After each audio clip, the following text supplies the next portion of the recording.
I grew up around a lot of musicians, a lot of bands, and it was all about doing your style and not do it by the rules of the grown-ups, in lack of a better term. And I think that's still my ideal in making movies. Do it personal, do it your way. Awards season has finally passed, and at this year's Oscars, Sentimental Value became the first Norwegian film to win Best International Feature. Thank you so much. I'm just a film nerd from Norway. It's wonderful to see Joachim Trier and his team be increasingly recognised for their films. I first discovered Trier, as I'm sure many others did a few years ago after watching The Worst Person in the World, and I immediately became a fan. Many of my favourite filmmakers are masters of mood who are able to capture space and transform it into a character entirely of its own. A perfect example of this would be Wong Kar-wai and how he captures Hong Kong. Wong's vision of Hong Kong has an ethereal quality to it and is built on nostalgia. It's dense yet lonely, colourful yet melancholic. It's a city of stark contrast that's very romantic, and I think it's a place and time we all yearn to go back to. In Heat and Collateral, Michael Mann captured the vast and seemingly endless network of roads and lights in Los Angeles with a particular precision that mirrors his film's characters. Despite capturing the same city, the way Mann captured Los Angeles is completely different to how another director like David Lynch did. David was obsessed with the light of LA and saw the city as a dream factory, but beneath the dream laid a more sinister and nightmarish reality. I've realized the more I make movies that what I'm most interested in is the vibe of something. I know that sounds hippie-ish, but you know that everyone, if you see David Lynch, everyone gets what a vibe is. Everyone who sees David Lynch's work, and we grieve him, we miss him. There's not going to be another David Lynch film. The world has lost an important piece of that made sense to us, because David Lynch had a vibe, a mood, a place which we'd love to enter into, and that has to do with his approach to the world. You know, like the best filmmakers have just like a sense of style that becomes an emotion, like music or something. Trier himself is great at creating mood, and a large part of this is down to how he captures Oslo. The hilly terrain, the parks, the airiness, and the blend of the old and new. Trier's Oslo is simply beautiful, and much like LA, there's something special about the light. One of the things I know I really love about the city I grew up in, Oslo, is the light. I really love the fact that during the winter, it's really dark. So when spring and summer arrives, and you almost have no darkness because it's so far north, you know, you have these beautiful summer nights with a little bit of light on the sky and long processes of mornings when the sun is slowly coming up and amazing colors on the sky and stuff. And you really appreciate it because of the seasonal changes. And I've tried to capture that in my films. I try to do something specific every time, but I think I'm really interested in the idea of memory and form. Trier has directed 6 feature films and 3 shorts so far, and memory is a key theme in all of his works. In his very first short, Pieta, which was filmed at the National Film and Television School in the UK, Trier opens the short with the following line. I know I have memories of things that could never have happened. Trier's second film in the widely acclaimed Oslo Trilogy, Oslo August 31st, opens with a montage of Oslo and the different memories people have of the city. It was also about a city, Oslo. And I wanted there to be the theme of, how should I say, memory and identity in a city, how we remember a city differently, how we share the same spaces, but we don't see the spaces in the same way. The same moments are very subjective. And there's a kind of a sadness to that. Joachim is very interested in the subjectivity of memory and how that connects to place and our individual identities. Place is very tied to a sense of identity, right? Where are we from? Our memories are tied to spaces. I often think if I have a memory of something that happened to me or in a family setting, I don't remember the chronology, you know, maybe I remember what season, was it winter, was it summer, but the place is the constant, you know, and even if you move away from a place, it can still appear in your dreams as if it's still a part of you. So it's very tied to identity. When you look at Trier's own childhood, you can see just how much his memories inform his identity as a filmmaker. My grandfather on my mother's side, Erik Løken, who, you know, it relates to this film that we've made now as well, because he was in the resistance during the Second World War under Nazi occupation in Norway, and he was caught and put in work camp, which I think traumatized him tremendously, and he survived. And I think a way of surviving was also he became a jazz musician and then moved into movies. My grandfather, Erik Løken, made movies, and because there wasn't much of an infrastructure in Norway at the time, he only really made 2 feature films, The Hunt and Remonstrance. In 1959, he did a feature film called The Hunt. It's been screened at Lincoln Center in New York and stuff. It's a really beautiful Norwegian new wave film, and it was invited to Cannes in 1960. Wow. In the main program. And he was suddenly there in the same year as Antonioni, Fellini, Vincent Minnelli, Bergman, and Buñuel, my granddad. And he was kind of experimental. You know, Remonstrance consists of 5 reels that could be shown in any order and still make sense as a story, which I thought was very inspiring, that spirit of kind of modernistic experimentation with film form. But his idea about it was that it would be an inviting thing, like the audience should take charge and help the story be told rather than to be manipulated. So it was kind of a Brechtian idea of inviting a conversation with the audience, which I think is an inspiring notion. Trier's grandfather, Erik, his mother, and Joachim himself will all have been affected in some way as a result of Erik's harsh experiences in the war. This idea of generational trauma is directly explored in Trier's recent film Sentimental Value, where film director Gustav Borg is extremely impacted by his mother's experiences during the Second World War and her subsequent death during his childhood.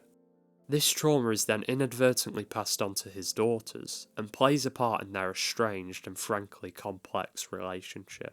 And I ask myself, how many generations does it take after a war or after a war trauma before it stops affecting people? And that's the question I ask when I look at my kids. Will I be the wall that changes things? Or will those events that are so far in the past seemingly still be alive in how they perceive? Trier's grandfather was a big influence on Joachim in his journey to becoming a filmmaker, and so were his parents. My father was a sound recordist and sound designer in movies. So I grew up on film sets a lot. And my mom made fiction and documentary films as well. I was, as a child, very aware that movies was something. I was very privileged in the sense that they showed me a lot of movies. So for me, who's sort of a half dyslexic, didn't love school, restless person, for me, the possibility of doing something like making films seemed like a fun thing as a child. And then at some point in my mid-late teens, I'd made a lot of skateboard films. I was a skater. And then suddenly I realized that, hey, I want to try to do this professionally. I started out making skate videos and filming as a child. And I think, honestly, to be a bit psychological about it, I think it was a way also to try to sustain time or grab time, pieces of time. And I think that's the magic of cinema. We grab something that's actually kind of out of our control at best. I'm sure it's a couple of things about skateboarding that influenced me. One thing was the fact that I made skate videos, shot them, edited, put on music, and I learned like the basic mechanics of montage, just figuring out and angles and how to look at spaces and people flying through the air doing kickflip ollies. You know, it's quite different in narrative, but still there's a sense of form and beauty perhaps even to some of those moments with skateboarding I found. I should just mention the context of that in Norway, it's one of the few countries in the world where skateboarding was completely banned for 10 years. From 1979 till 1989, it was completely illegal to ride a skateboard or import or even have a skateboard in Norway. This was a strange act from the government where they tried to create something where they would protect children from dangerous toys, let's say a strange teddy bear that caught fire by itself or something, you know, and by some mistake they included skateboarding. So what a gift for a sort of a boring middle-class life to be chased by the cops for riding a skateboard. It made me feel like a real rebel. And the people went into the woods and built secret ramps, and there was this kind of cool subcultural thing going on. And then it became suddenly legalized, and I got a sponsor and won like championships. It was a ridiculous, weird thing, and then yeah, there we are. And now it's like X Games is in Norway, and it's a big thing. I filmed everything in my youth, and I stood by a big staircase looking at friends trying to do crazy tricks out. and trying to support them and keeping the faith that they would land and not break their neck. And they would sometimes land and drive away. And I got it on, goes in the movie, you know, and I still feel that sense of an event, an occurrence of something unexpected to be at the core of filming with actors. If you look through Trier's filmography, you'll notice that he tends to work with the same collaborators across many films. He had the same cinematographer on his first 4 films, the same composer on his first 5 films, and various sound people have worked frequently with Trier, but there are 2 collaborators of particular note. In a very direct way, my first job influenced not necessarily my passion for filmmaking, but the filmmaking I'm doing now. I'll tell you why. Because I was working as a cable basher, so as a camera assistant on live game shows in Norway when I was like 18. One day I met Eskil there, and there was kind of a pecking order over lunch that we would eat together and the camera people would eat together. And he's like a little bit introvert at the time, Eskil, a little bit shy. We start talking, and he's like, oh, suddenly he had name dropped Fellini. He talked about Hal Hartley. He had all of Hal Hartley's films on VHS. Wow, Jesus. Oh my God, you also went to see Sonatine by Takeshi Kitano at the Oslo Film Festival. But there were only 3 of us in the audience. You were one of the other. Oh, Jesus, we're best friends, you know. So we became friends like that. And then when I was a couple of years later, we were kind of 18, I think. And then a couple of years later, I saved up money to make my first short on 16 to try to get into film school. And he came along and helped. And that's kind of where our collaboration began. Eskil Vogt has served as the co-writer on all of the short films and feature films that Trier has directed so far, and both are incredibly fortunate to have found each other so early on and in such unusual circumstances. The scripts they've written together are not really interested in story or genre, with the exception of Thelma, and are instead interested in character. I was never interested in the idea of stories. I know some people are great at that, and it's great if you have like a plot twisted detective thing or something, but if you're doing character work, to have moments with characters that are hopefully an original way of someone breaking up, or an original way of falling in love, or an original way of doing, like finding a filmic version of something that's your own, that's a shape and almost like an object that you show with character, a piece of film. That's what we're always writing for, and Reprise is blatantly that. It's almost only like it's concept scenes one after another. Reprise follows the lives of 2 good friends who both aspire to be writers, much like Eskil and Joachim, as they try to navigate the rough terrain of love, success and friendship. The film is very experimental in its narrative structure, frequently shifting between imagined futures, the present and then the past, but the timelines are balanced well, and it's a remarkable debut. Reprise was also the first time Trier worked with Anders Danielsen Lee, who stars in every film in the Oslo Trilogy and Sentimental Value. Anders has played a critical role in how Trier works with actors, and how they bring life to the characters on the page. He's an extraordinary actor, and I think I grew up learning how to direct performers from Anders. He was quite famous as a child in a role of a children's movie called Herman, the kid with no hair, which was he was 10 years old, and he experienced fame at an early age, and he hated it, and people were making fun of him at school, and he did other stuff. He is a doctor. He's removing appendixes as we speak. I mean, he's a serious guy. He's a Renaissance man. He's very intelligent, but also very emotionally available. And to work with him and try to figure out how not to say too much, how to let him play around. He's also a musician, and we came up together with this idea of, I think he coined it, to give him credit, the idea of a jazz take. The idea that we do a few takes based on the script, and then we do some looser, semi-improvised takes that still deals with the same situation, some of the same dialogue, but allowing the actors to use intuition, drop a few lines or say something else, or, you know, and I found in almost all my films that those takes have been quite special if they're ready. And Anders is very much like that. He kind of gets out of control, and that's very interesting. We have emotional experiences that comes from the form of things. It's not just the transparency of connecting with characters and human drama. I think the form of something, if you listen through Abbey Road by the Beatles in one go, you could start crying, not necessarily because it's sentimental, it's just a brilliant record. And you have that with the form of mise en scène or with the creation of cinema, whether you were a film scholar and could tell, oh, there wasn't a cut in that whole scene, or whether you just feel a sense of an image carrying through in its powerfulness. I believe that form and is equally important for an emotional statement. The other key collaborator of Trier is his editor Olivier Bouguet-Coutet, who he first met at film school. Our editor, who I still work with, that also went to the National, Olivier Bouguet-Coutet, and his editing style has meant a lot for the films that we do.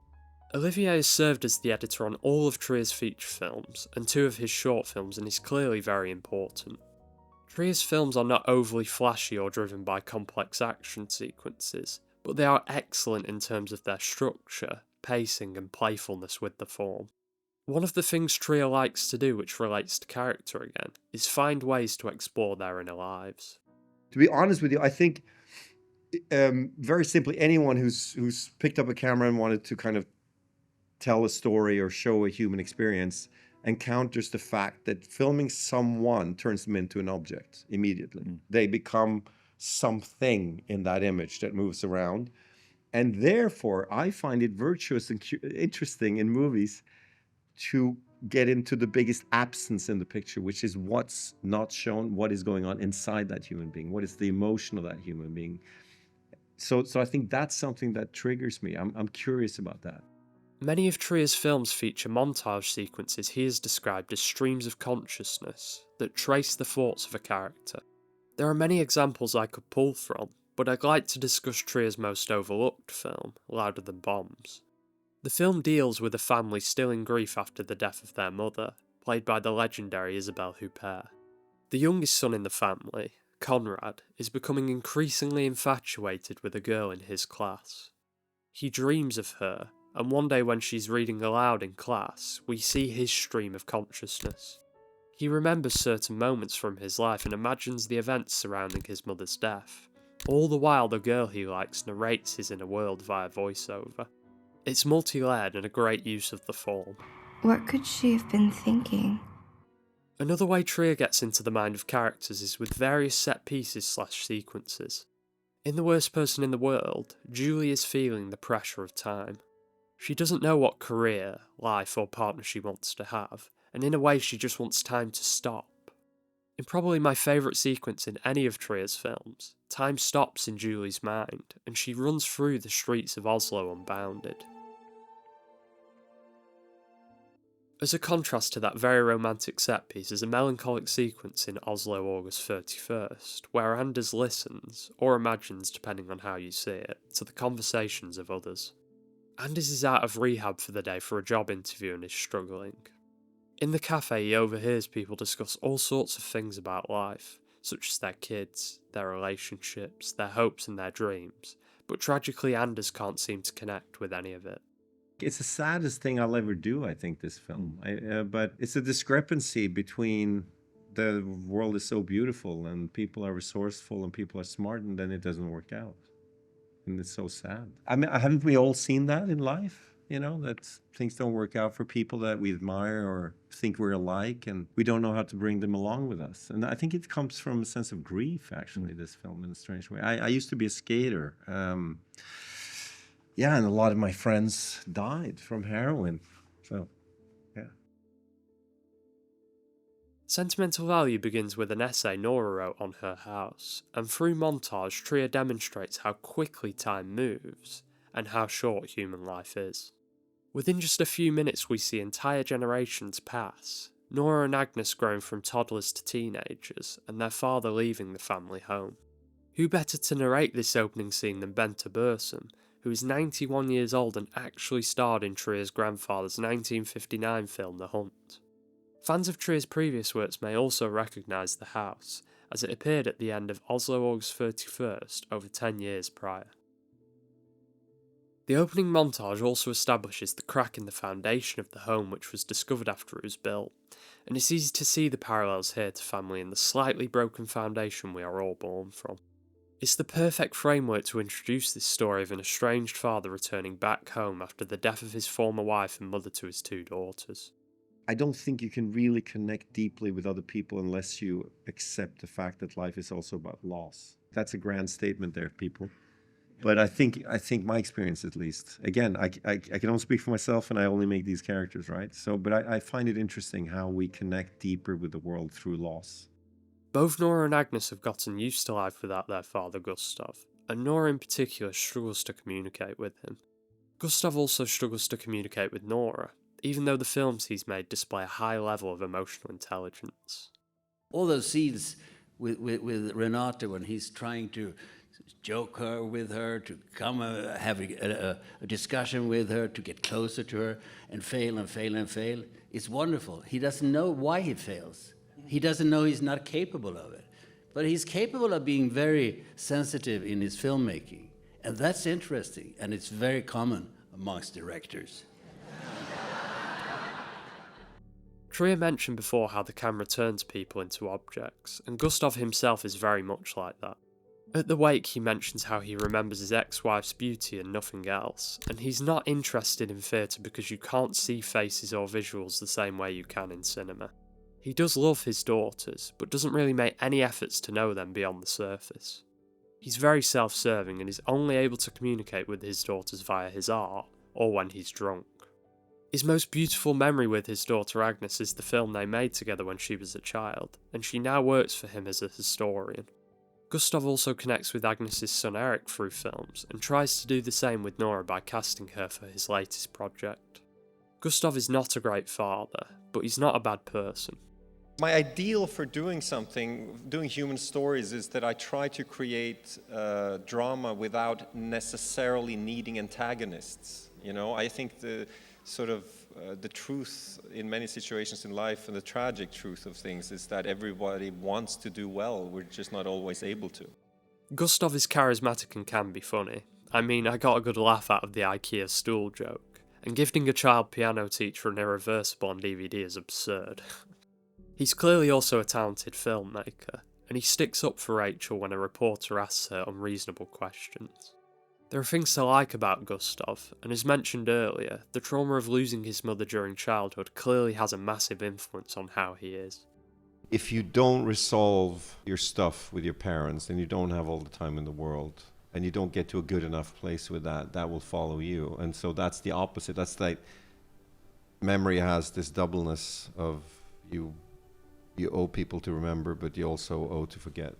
Nora is very similar to Gustav, and much like him, she has been very affected by the generational trauma.